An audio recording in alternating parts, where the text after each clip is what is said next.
चलिए आ जाएंगे सभी साथी क्लास में। कैसे हैं आप सभी लोग? उम्मीद है आप सभी लोग अच्छे होंगे। तो साथियों, पिछले सेशन में हम लोग मनु का चैप्टर ही अपना चल रहा है और मनु के चैप्टर हम लोगों ने देखा था पिछले सेशन में कि जो मनु द्वारा राजा के गुण क्या बताए गए, राजा के कार्य क्या बताए गए।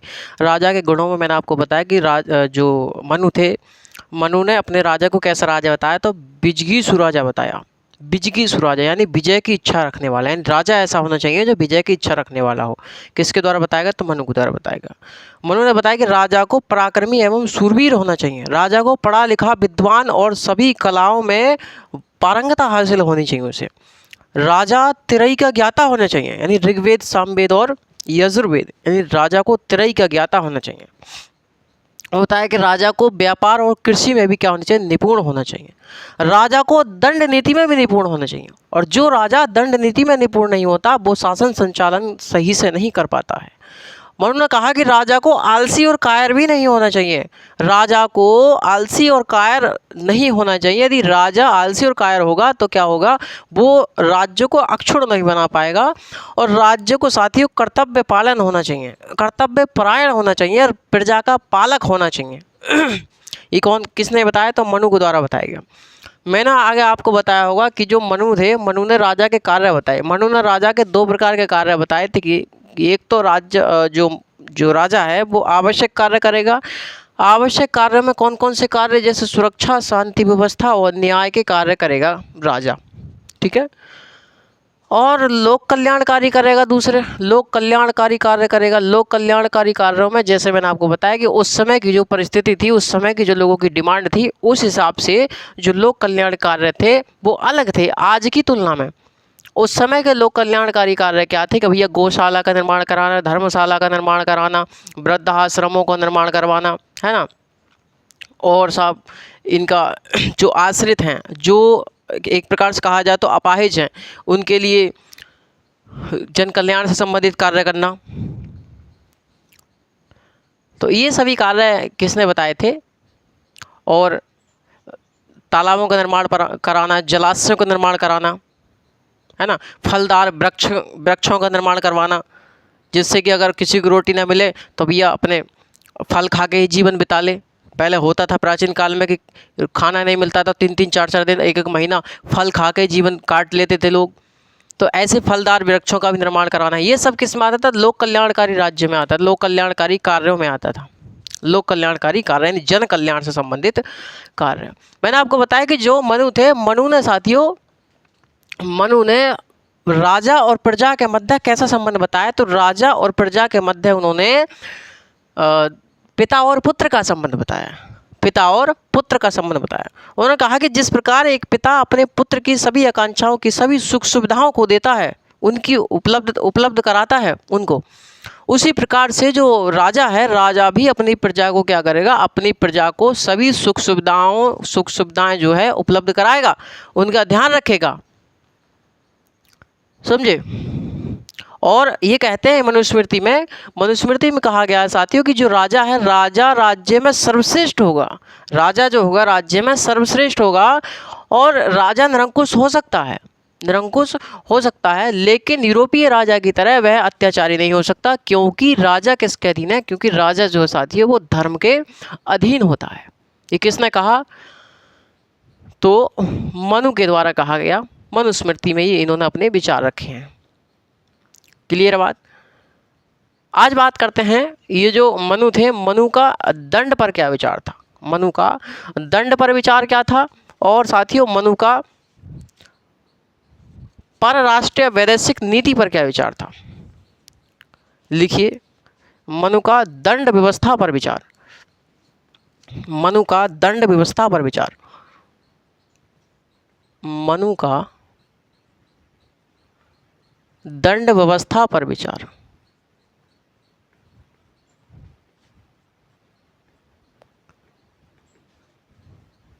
मनु का दंड व्यवस्था पर विचार। मनु कहते हैं साथियों कि अपराधी को दंड देना आवश्यक होता है। कोई भी अपराधी है, प्रत्येक अपराधी को क्या होता है? दंड देना आवश्यक होता है। यदि हम अपराधी को दंडित नहीं करेंगे, अपराधी को दंड नहीं दिया जाता है, तो वो पूरे राज्य को क्या कर देता है, नष्ट कर देता है। कहते हैं ना कि एक मछली पूरे तालाब को गंदा कर देती है, उसी प्रकार से वो जो अपराधी है वो खुला घूमेगा समाज में, तो समाज को उससे कष्ट हो सकता है, राज्य को नष्ट कर सकता है, राज्य को हानि पहुंचा सकता है वो व्यक्ति। तो किसी भी व्यक्ति को दंड देना आवश्यक होता है, जो अपराधी है अपराधी को दंड देना आवश्यक होता है। यदि अपराधी को दंड नहीं दिया जाता है तो वो पूरे जो राज्य है, राष्ट्र है, उसको क्या कर देता है, नष्ट कर देता है। मनु ने साथियों, मनु ने दंड के 4 प्रकार बताए। मनु ने कितने प्रकार बताए, मनु ने दंड के 4 विधान बताए, 4 प्रकार बताए। कौन कौन से? एक बताया दिग्दंड, एक कौन सा बताया, दिग्दंड, दिग्दंड। दूसरा बताया वाकदंड, वाकदंड। तीसरा बताया धन दंड, धन या फिर अर्थदंड। चौथा बताया वध। लिखें जरा इसे। मनु के अनुसार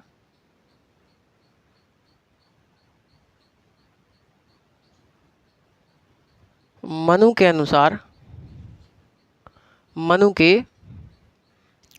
अनुसार अपराधी को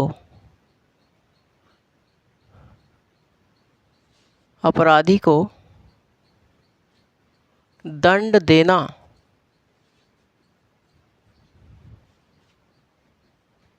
अति आवश्यक होता है,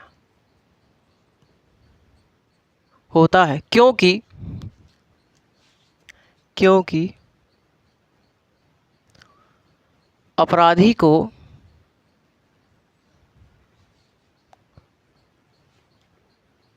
दंड न देने से,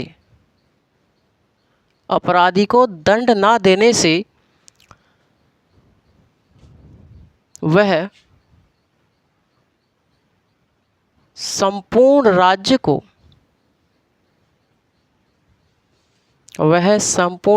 को नष्ट कर देता है।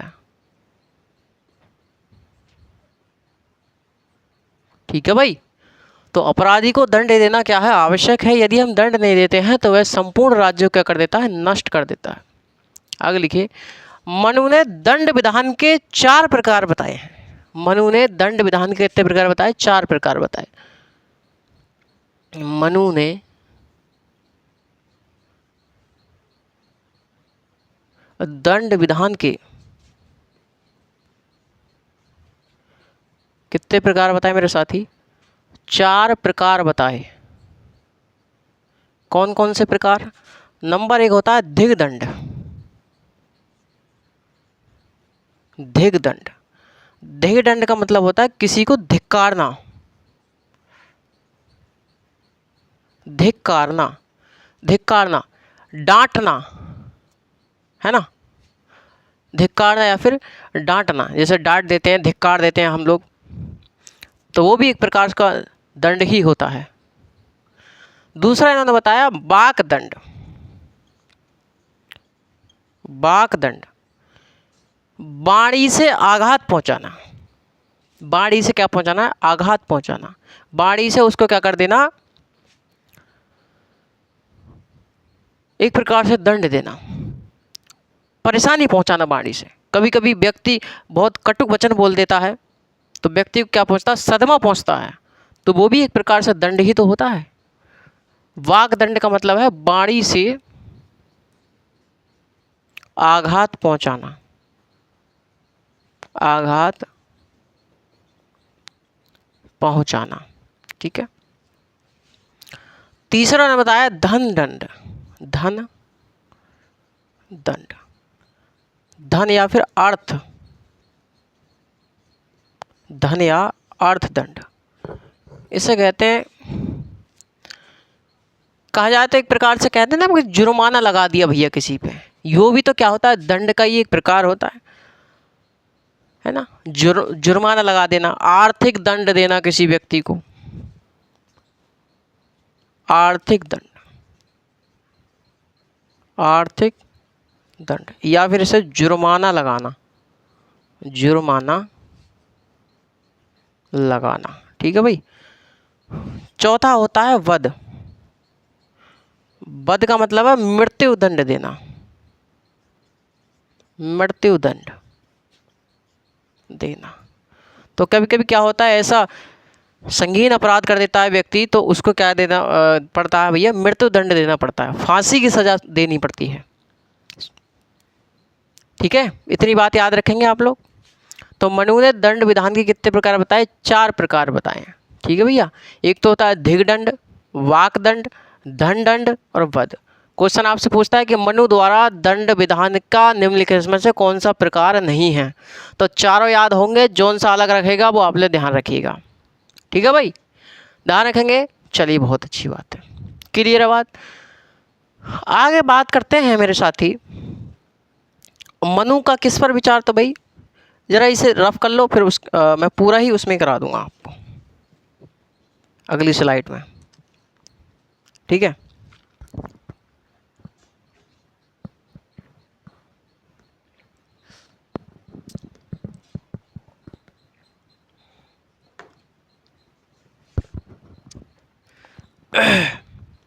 चलिए,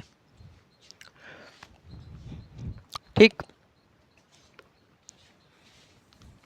बात करते हैं मनु का परराष्ट्र या फिर विदेशिक नीति पर विचार। विदेश नीति पर विचार क्या था।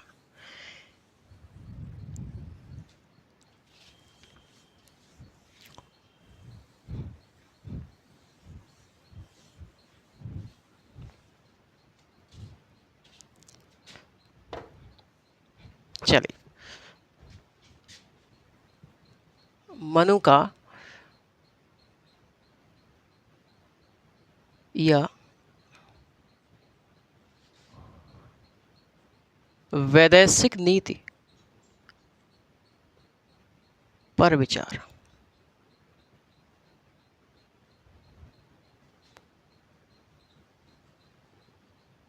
ठीक भैया, ओके।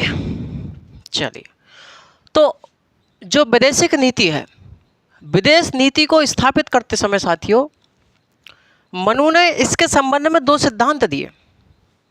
मनु कहते हैं कि इन 2 सिद्धांतों का प्रयोग करना चाहिए किसी भी विजिगीषु राजा को। किसी भी राजा को, जो विजिगीषु राजा है, उसको विदेश से संबंध, विदेश नीति में संबंध स्थापित करते समय 2 सिद्धांतों का पालन करना चाहिए। पहला उन्होंने बताया मंडल सिद्धांत, दूसरा बताया साढ़े गुण नीति। पहला बताया मंडल सिद्धांत, इन्होंने क्या बताए, 2 सिद्धांत दिए। ऐसे ही उतारते चले, 2 सिद्धांत दिए, 2 सिद्धांत दिए। तो विदेश नीति को स्थापित करते समय किसी भी राजा को 2 सिद्धांतों पर क्या करना चाहिए, कार्य करना चाहिए। कौन कौन से 2 सिद्धांत दिए भैया। पहला सिद्धांत दिया मंडल सिद्धांत। एक कौन सा दिया, एक दिया मंडल सिद्धांत। मंडल सिद्धांत एक कौन सा मेरे साथी, मंडल सिद्धांत था एक। दूसरा जो था, दूसरा था साढ़े गुण नीति। साढ़े गुण नीति, साढ़े गुण नीति, साढ़े गुण नीति, ये दूसरा सिद्धांत है। ठीक है। बात करें मंडल सिद्धांत की, तो मंडल सिद्धांत में मनु ने 4 राज्यों की चर्चा करी है। बात करें साथियों मंडल सिद्धांत की, तो लिखें मंडल सिद्धांत में, मंडल सिद्धांत में मनु ने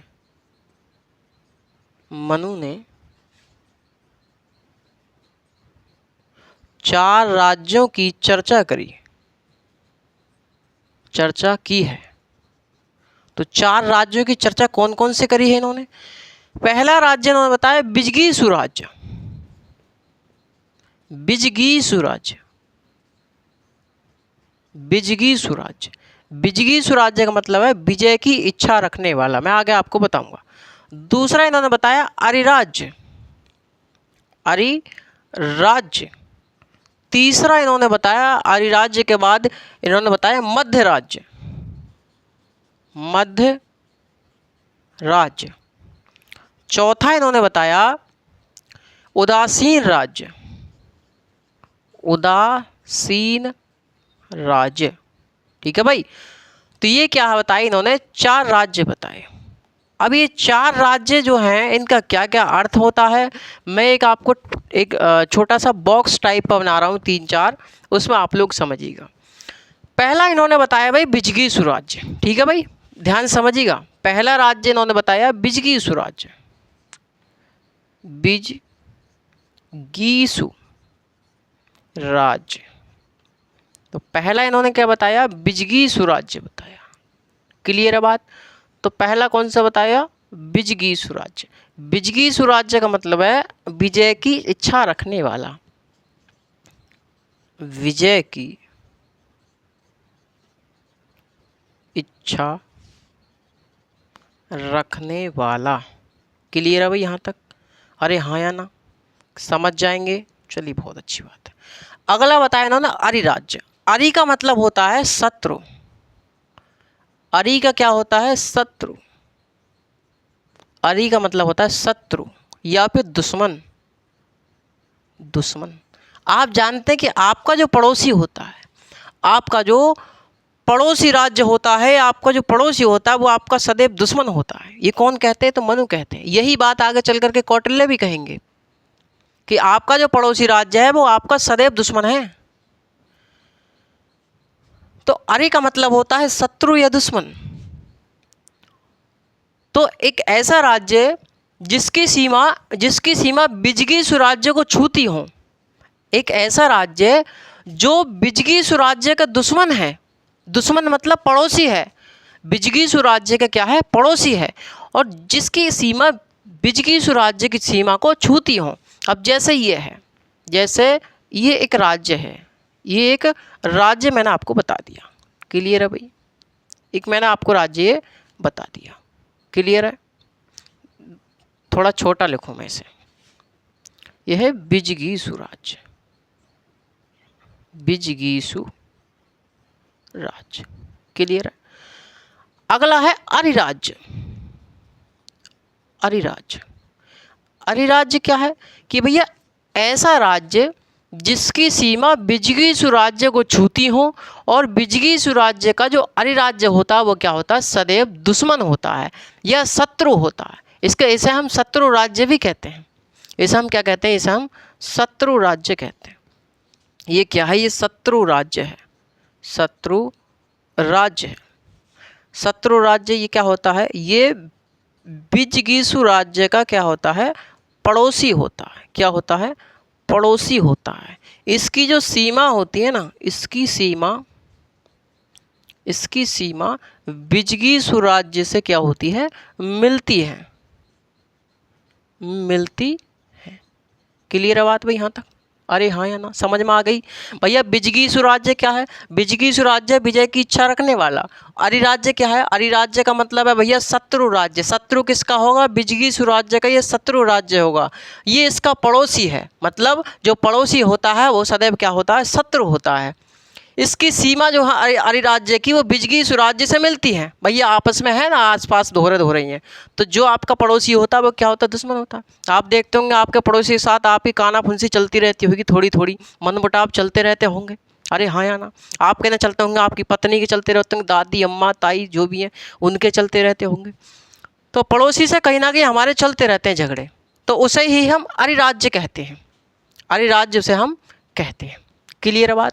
अगला होता है अपना मध्य राज्य। मध्य राज्य वह राज्य होता है जो बिजगीसु राज्य और अरि राज्य के मध्य होता है। जो क्या होता है, बिजगीसु राज्य और अरि राज्य के मध्य क्या होता है, ये मध्य राज्य होता है। अभी समझते हैं भैया, मैं आपको बताएं मध्य राज्य। मध्य राज्य का मतलब है बीच का, मध्य मतलब बीच का, यानी कि साथियों इसका मतलब ये है कि गुरुजी ये जो है ना, ये जो राज्य होगा अपना, ये वाला होगा, है ना। ये क्या होगा, ये वाला होगा, मध्य राज्य, मध्य राज्य। अरे हाँ या ना, क्लियर है? इसे हटा दे जरा, है ना।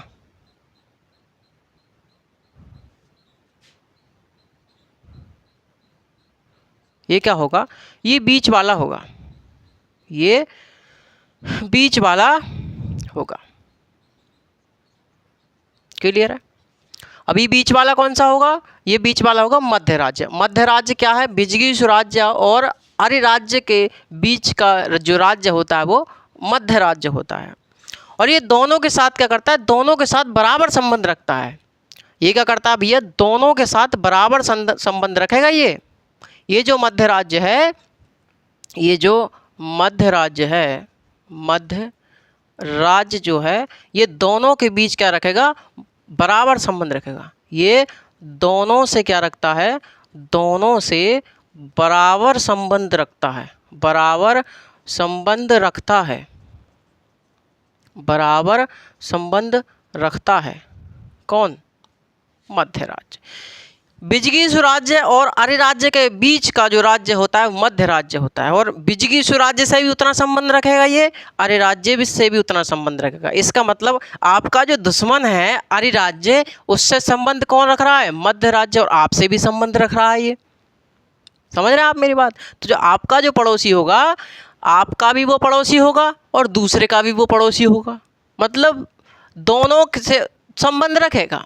एक ऐसा व्यक्ति जो आपसे भी संबंध रख रहा है और आपके पड़ोसी जो है दुश्मन हैं आपके, उनसे भी संबंध रख रहा है, और दोनों की क्या करता है? लगाई बुझाई करता रहता है आपस में। उसे हम बोलते हैं मध्य राज्य। मध्य राज्य उसे हम बोलते हैं। एक होता है उदासीन राज्य। उदासीन राज्य वह राज्य होता है जिसका संबंध ना तो अरिराज्य से होता है, ना ही अपना बिजगी सुराज्य से होता है। एक होता है भैया उदासीन राज्य, यहाँ लिख दे रहे हैं उदासीन राज्य। उदासीन राज्य, उदासीन राज्य क्या होता है? उदासीन राज्य वह राज्य होता है जिसका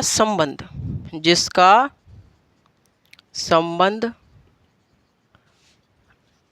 न तो विजगीसु राज्य से तथा न ही अरिराज्य से।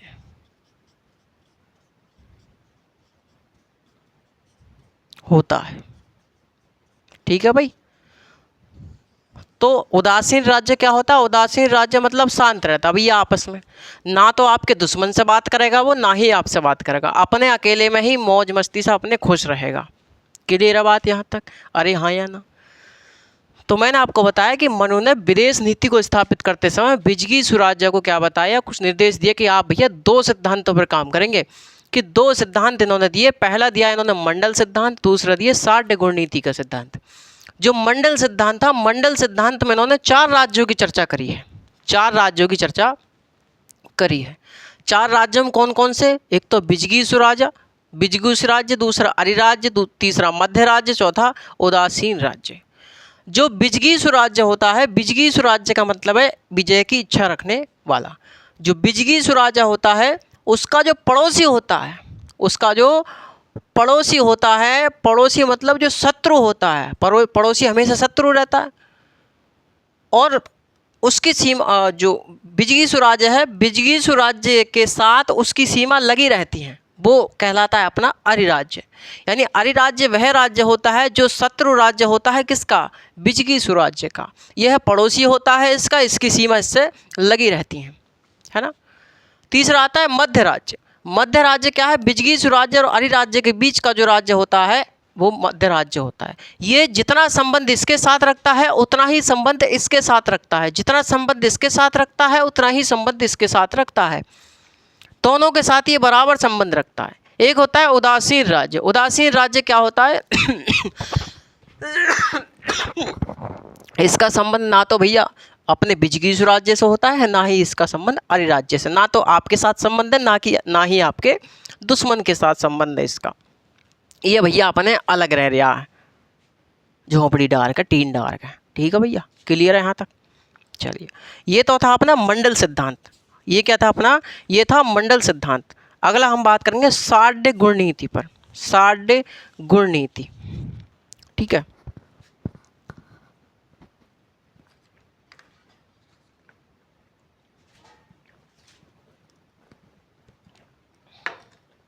चलिए।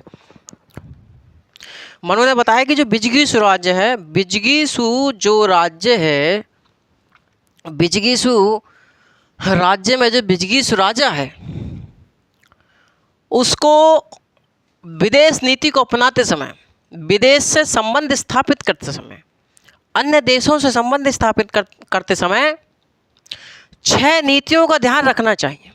कितनी नीतियों का? 6 नीतियों का संबंध स्थापित करना चाहिए, 6 नीतियों का ध्यान रखना चाहिए संबंध स्थापित करते समय विदेशी राज्यों से। ठीक है भाई, कौन कौन सी 6 नीति है वो, ये आपको समझ में आ गया होगा? अरे हाँ या ना? ठीक है भाई, क्लियर है? चलो, क्लियर है तो बढ़िया।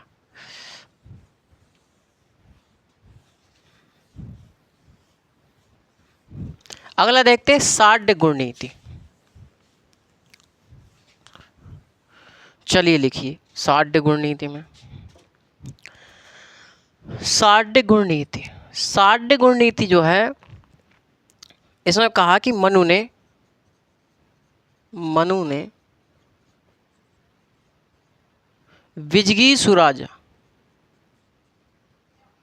बिजगीसु राजा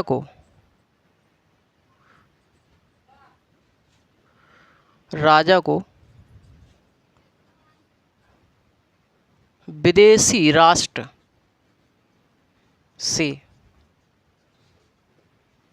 संबंध स्थापित करते समय, संबंध स्थापित करते समय 6 नीतियों का, 6 नीतियों का ध्यान रखना चाहिए, ध्यान रखना चाहिए।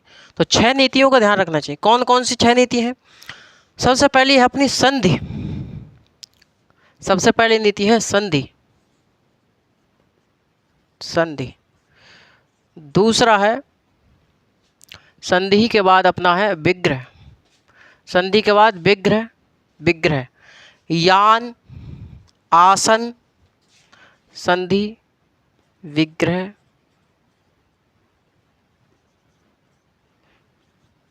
यान,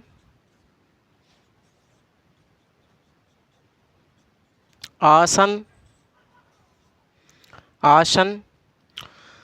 उसके बाद है अपना द्वैधी भाव, द्वैधी भाव नंबर 5, नंबर 5 है द्वैधी भाव, द्वैधी भाव। नंबर 6 है अपनी संश्रय, संश्रय। ठीक, संधि का मतलब है समझौता करना, संधि का मतलब है समझौता करना, विवाद होने पर क्या करना? समझौता करना। संधि का मतलब है समझौता करना, समझौता करना। क्या करना भैया? समझौता करना, क्योंकि संधि से भी काम चल जाता है कभी कभी, पहले तो संधि के प्रयास करने चाहिए भाई। विग्रह का मतलब होता है युद्ध से पहले की तैयारी करना, जो युद्ध होने वाला है युद्ध से पहले की तैयारी करना, युद्ध से पहले की तैयारी, युद्ध से पहले की तैयारी, या फिर कहा जाए तो धमकी देना। युद्ध से पहले क्या दे देते हैं हम? कभी कभी धमकी भी दे देते हैं भैया, धमकी देना। ठीक है, युद्ध से पहले की तैयारी या फिर धमकी देना क्या है? या विग्रह। यान का मतलब है वास्तविक युद्ध करना, वास्तविक, वास्तविक युद्ध करना। जो आसन है अपना, आसन, आसन का मतलब होता है तटस्थ होना। आसन मतलब आसन ग्रहण कर लेना, आसन ग्रहण, ओम भूर्भुवः स्वः, है ना। तो आसन ग्रहण कर लेना, तपस्या कर रहे हैं हम तो भैया एक प्रकार से, आसन ग्रहण कर लिया कि तटस्थ हो गए हम, न्यूट्रल हो गए, ना तो हाँ करेंगे ना करेंगे, ना युद्ध करेंगे ना ही भाई सब युद्ध करने को ना करेंगे, बिल्कुल शांत हैं, तटस्थ हैं बिल्कुल।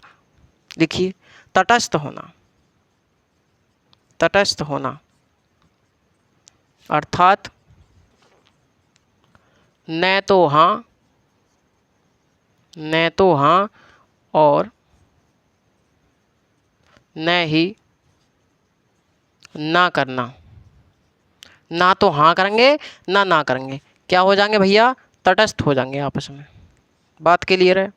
द्वैधी भाव का मतलब है दोहरी नीति अपनाना, दोहरी नीति, दोहरी नीति अपनाना। क्लियर है। कभी कभी क्या होता है कि दोहरी नीति अपना देते हैं आप लोग, कभी कभी सामने वाले को पता ही नहीं चलता कि भैया दूसरे क्या मसला कर दिए बीच में, वो सोच रहा है कि बिल्कुल आसान तरीका से आप लड़ाई लड़ेंगे, लेकिन आपने दोहरी नीति अपना दी, समझे।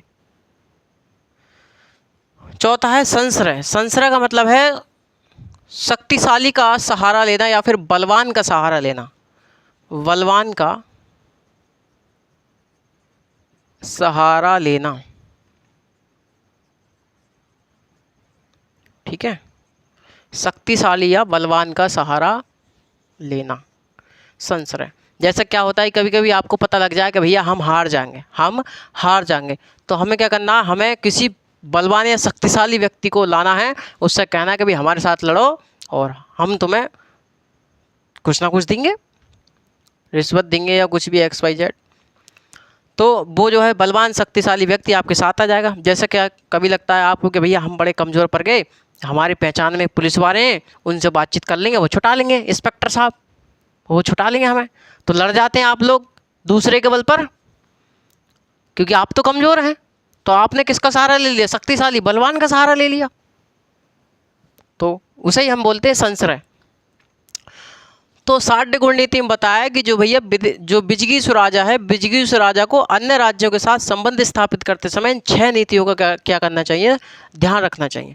पहला क्या ध्यान रखेंगे भैया, पहला ध्यान रखना चाहिए कि समझौता करना, समझौता मतलब संधि करना, विग्रह युद्ध से पहले की तैयारी या फिर धमकी देना, यान मतलब वास्तविक युद्ध करना, आसन आसन ग्रहण कर ले मतलब तटस्थ हो जाना, ना तो हाँ करना और ना ही न करना।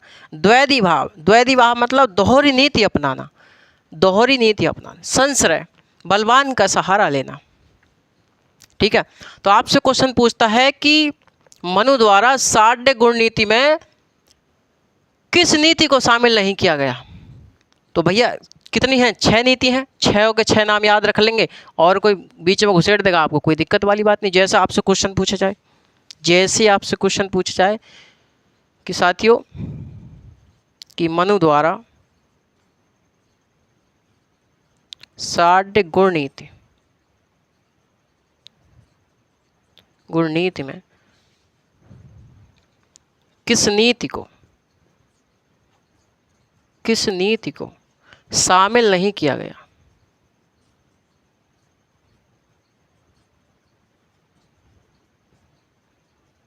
शामिल नहीं किया गया है, ठीक है, ये क्वेश्चन है।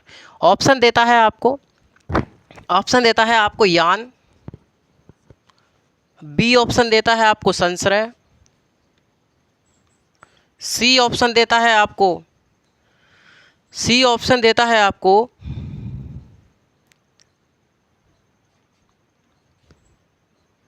विग्रह, है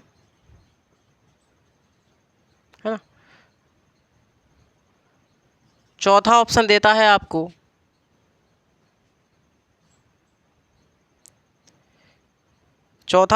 कोई वेद दे देगा या फिर कोई दंड का प्रकार दे देगा।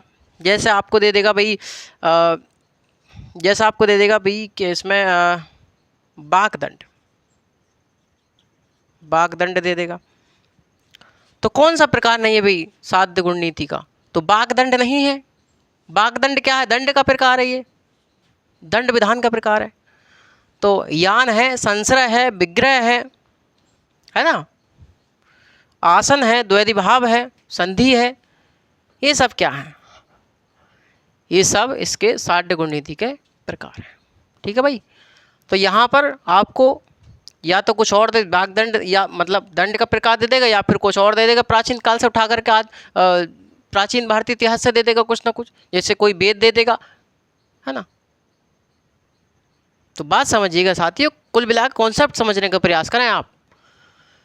मतलब क्वेश्चन आए तो हमसे क्वेश्चन छूटे ना, कुल मिलाकर ये हम पकड़ने का प्रयास करेंगे। मेरे कहने का मतलब ये है। इसी के साथ साथ ये चैप्टर हमारा क्या होता है, समाप्त होता है।